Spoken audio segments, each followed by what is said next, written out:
좋으신 주님의 은총과 평화가 우리 가운데 임하기를 빕니다. 오늘의 종교는 우리에게 무엇인가요? 또 어떤 의미가 있을까요? 정보와 지식의 전달 획득이 이처럼 쉽고 빠른 세상에서 종교에게 무엇인가를 묻고 답을 구한다는 것은 어떤 의미가 있을까요? 사람들은 더 이상 종교에게 무엇인가를 기대하지 않고 또 묻지도 않는데 종교의 미래는 어떻게 될까요? 우리가 믿는 그리스도교 또 한국의 개신교회는 예수 천당 불신 지옥의 구호를 외치며 전도한다고 생각하지만 전도를 받는 사람들은 그들의 무례함에 눈살을 찌푸리는 그런 상황입니다. 그들이 그리스도 교회를 대표하는 이미지로 사람들에게 각인된다는 사실은 예수를 따르는 한 사람으로서는 참으로 슬프고 참담한 일이기도 합니다.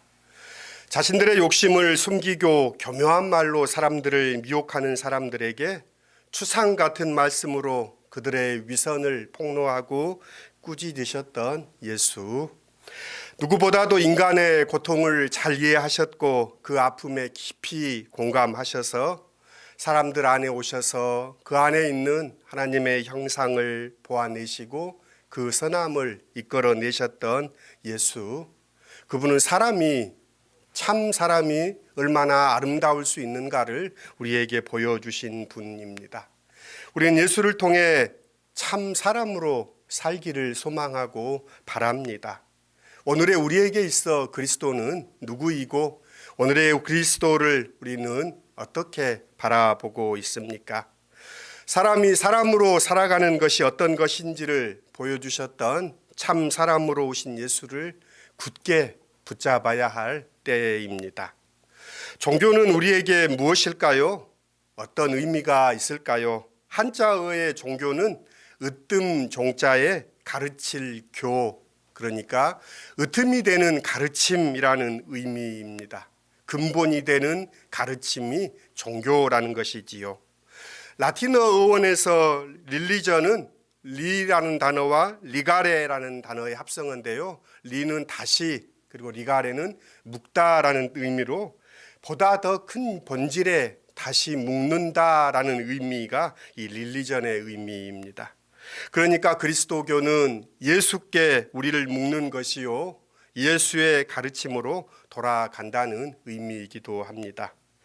기술 문명이 극도로 발전하고 우리 우주의 시작과 그 시간을 계산해내는 현대의 과학 속에서 종교는 어떤 의미일까요?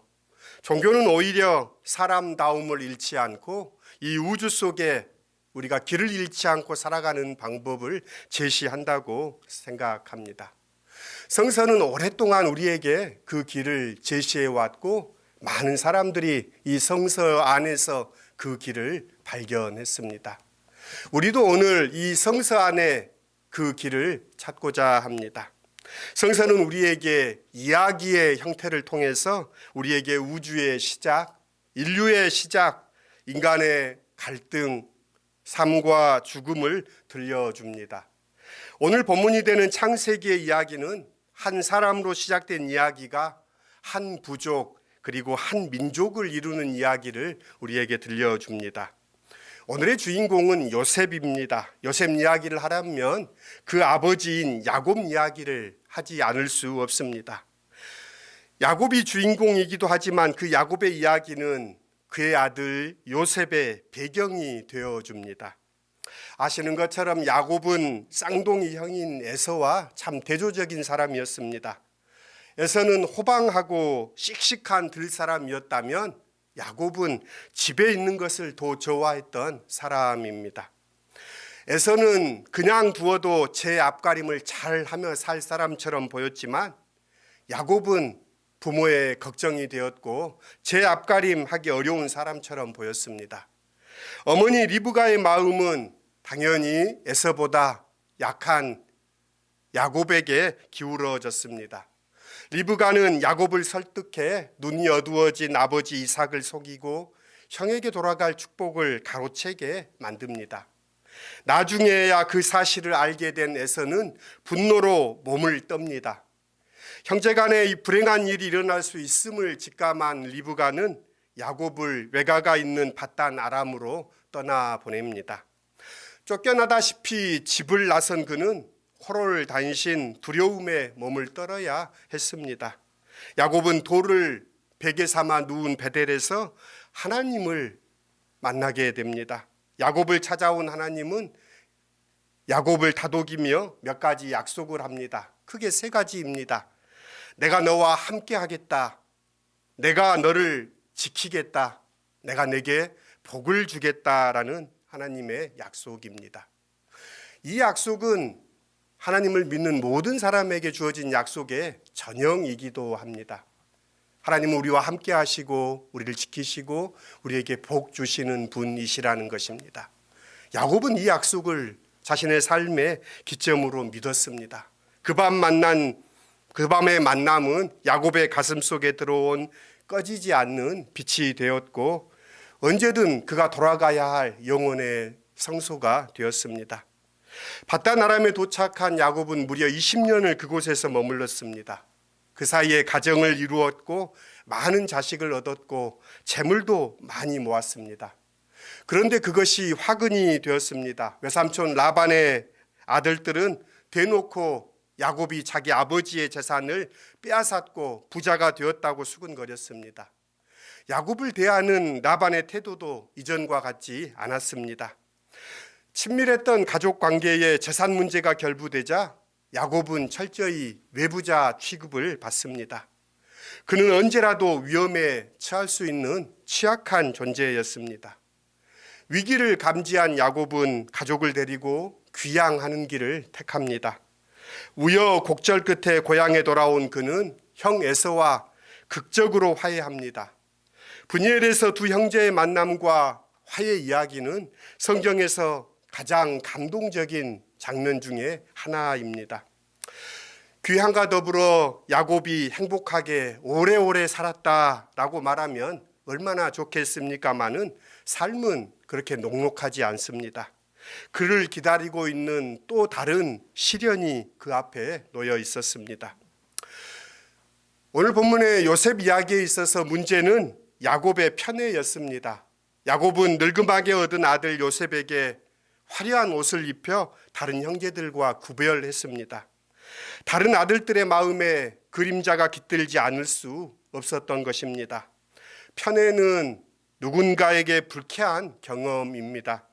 차별하는 아버지가 문제지만 다른 아들들은 아버지의 사랑을 독차지하는 동생을 미워합니다. 권력의 비대칭성 때문입니다. 가인도 자기의 재물을 받지 않으신 하나님께 화를 내기보다는 하나님의 사랑을 받은 아벨을 더 미워했습니다. 그 미움이 결국 형제 살해로 귀결됐습니다. 아벨을 죽임으로 가인은 하나님께 복수한 셈입니다. 이게 미묘한 지점입니다. 폭력의 열정은 늘 자기보다 약한 존재에게로 향하는 경향이 있습니다. 요셉은 자기가 누리고 있는 특권이 다른 형제들의 가슴에 그늘을 만들고 있다는 사실을 인지하지 못했습니다.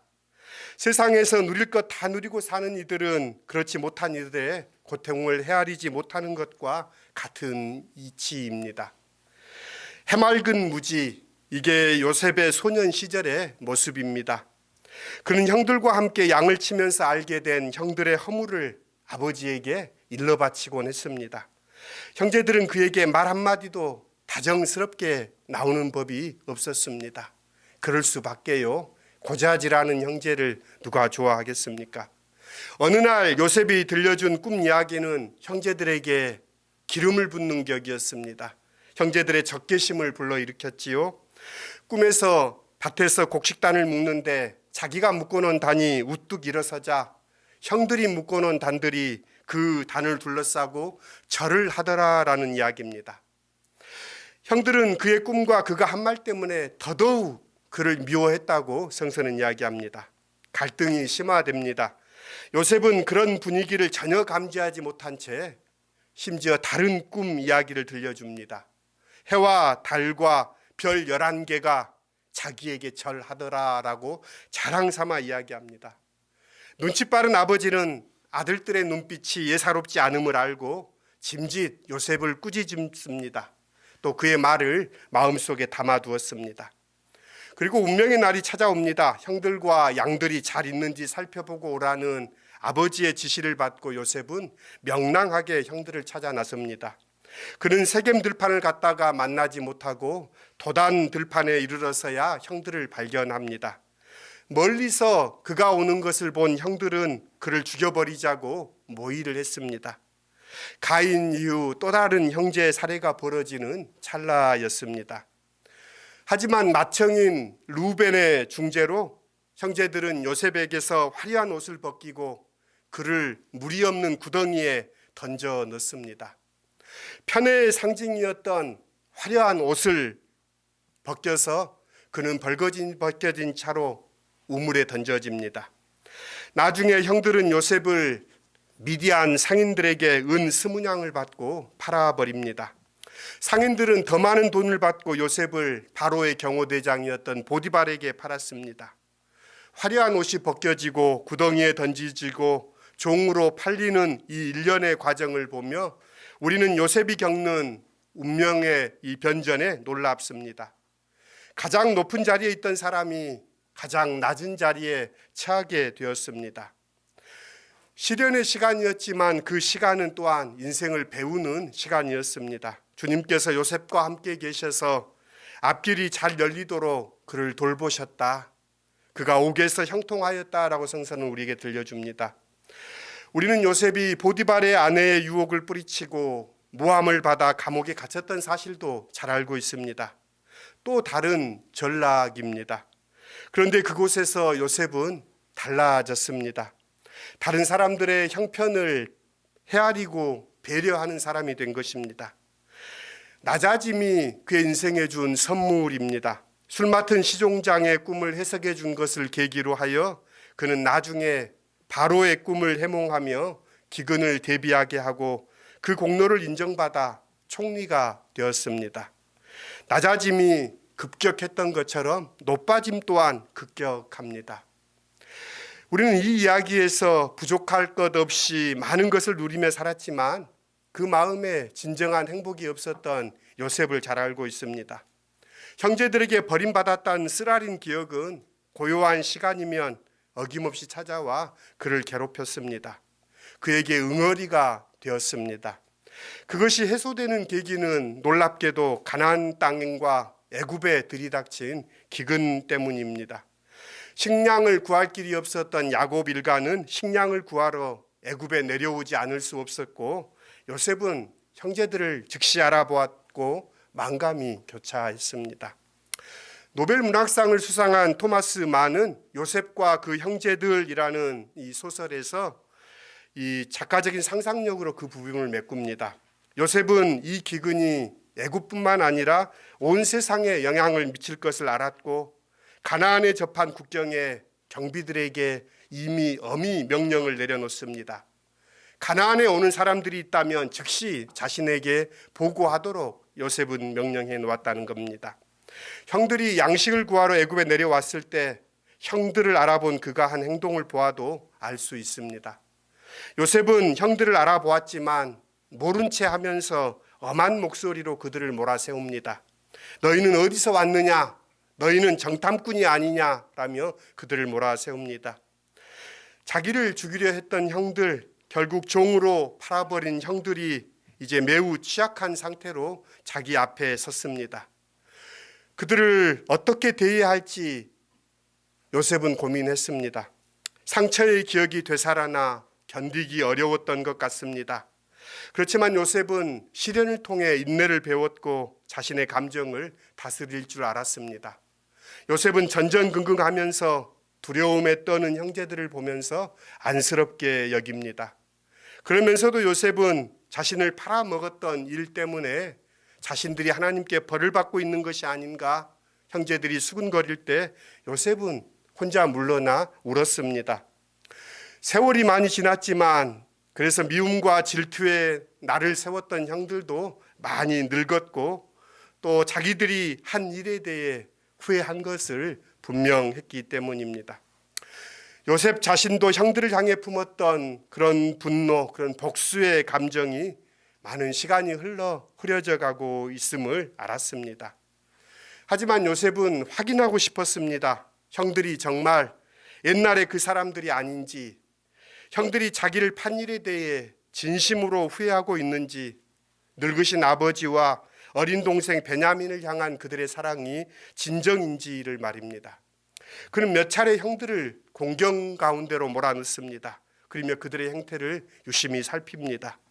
그리고 마침내 친동생 베냐민을 애굽으로 데려오게 만듭니다. 베냐민을 보고 요셉은 숨어서 웁니다. 요셉은 울컥한 마음을 애써 누르며 베냐민의 자리에 은잔을 숨겨두었다가 그를 도둑으로 단정짓고 종으로 삼겠노라고 말합니다. 억울하기 이를 데 없는 상황이었습니다. 유다와 형제들은 자기에게 닥친 어처구니없는 현실을 겪으면서 기억의 강물 깊이 가라앉혔다고 생각했던 부끄러운 기억이 떠올립니다. 고통과 시련은 거울이 되어 자기를 비추게 하는 거울이 됩니다. 애원하던 동생을 차갑게 외면했던 것이 아프게 상기되었습니다. 그날 그 일 이후 웃음을 잃은 채 살았던 아버지도 떠올랐습니다.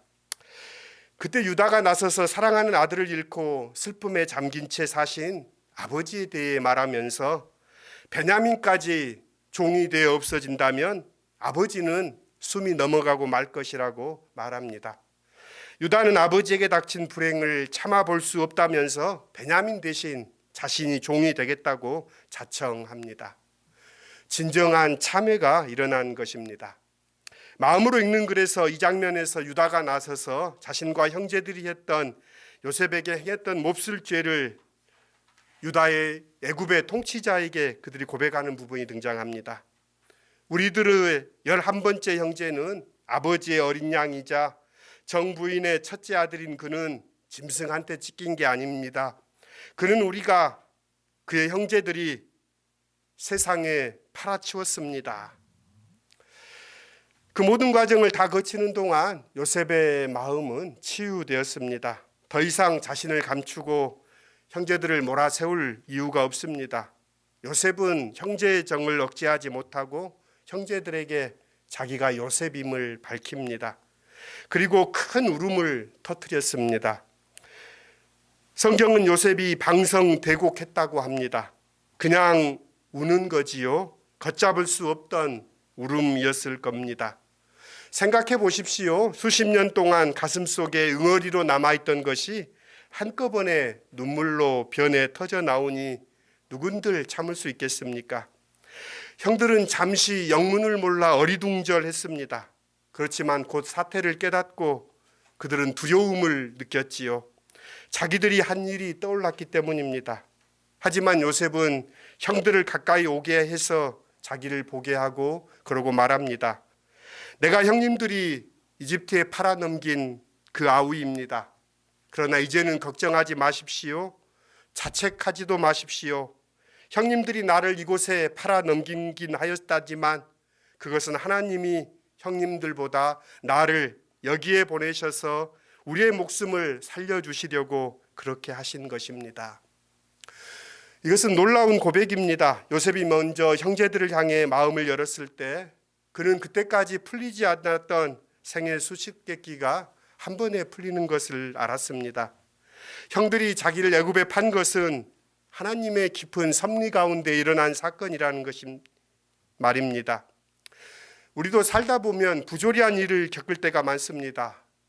우리는 도대체 왜 그런 일이 하필이면 내게 일어나야 하는지 모르기 때문에 분노합니다. 때로는 절망합니다.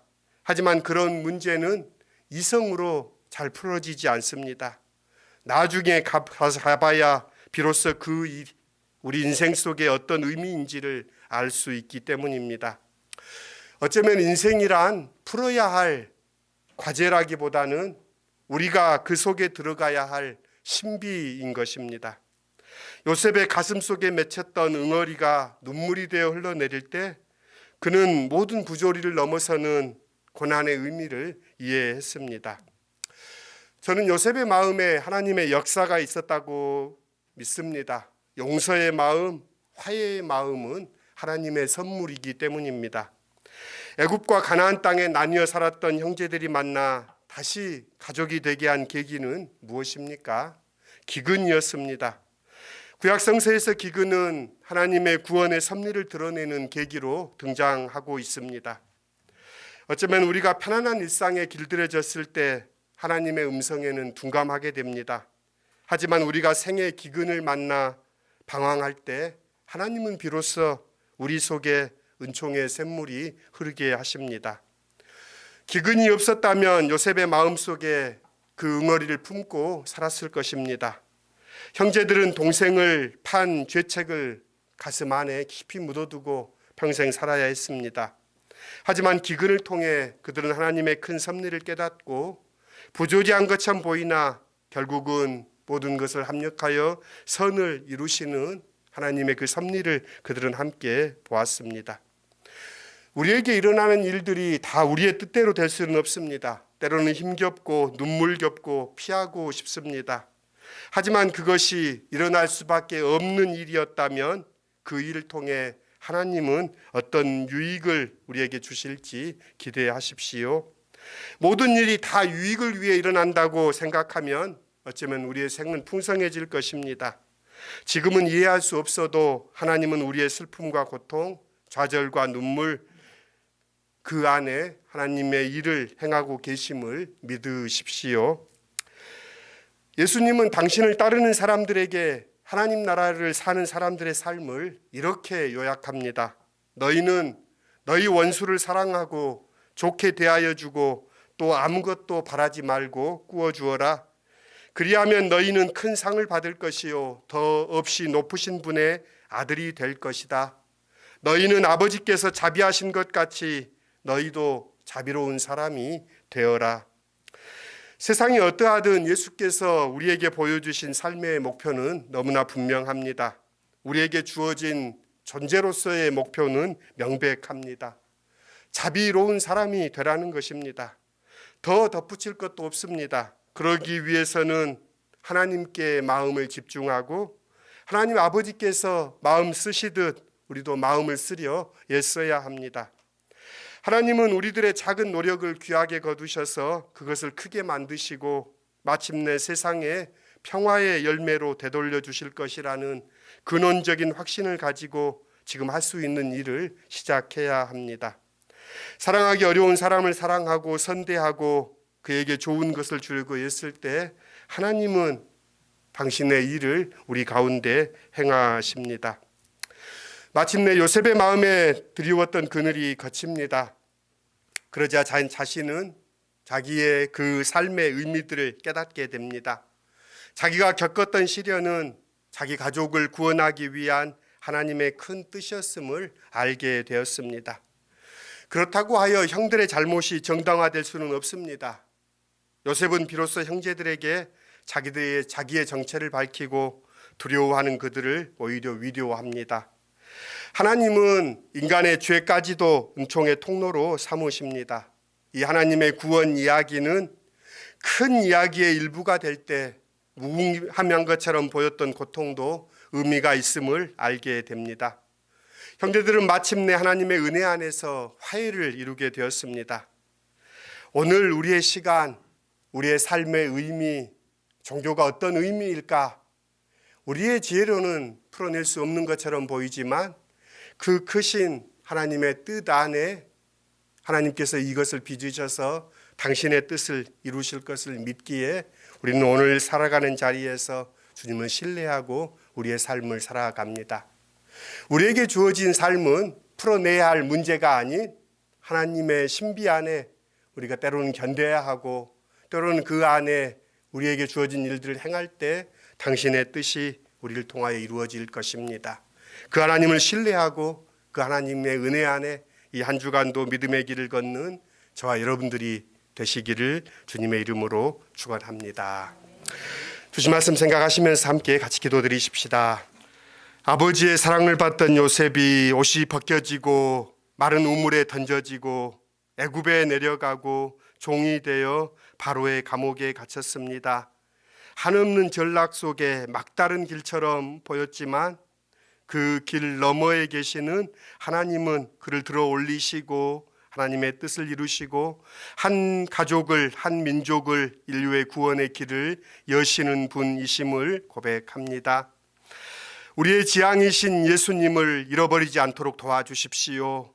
종교가 무의미해지는 것처럼 보이고 우리가 믿는 신앙이 세상 사람들의 조롱거리가 되는 때이지만 믿음의 주요 온전케 하신 이인 예수를 바라보며 오늘의 삶을 신비로 받아들이며 그 안에 주님과 동행하는 시온의 모든 지체들이 될 수 있도록 이끌어 주십시오. 긴긴 겨울이 끝나고 이제 봄이 오려 합니다. 참 소성하는 만물처럼 우리의 삶도 하나님 안에서 소성하며 일어나는 때가 되게 하여 주십시오. 예수님의 이름으로 감사하며 기도드립니다. 아멘.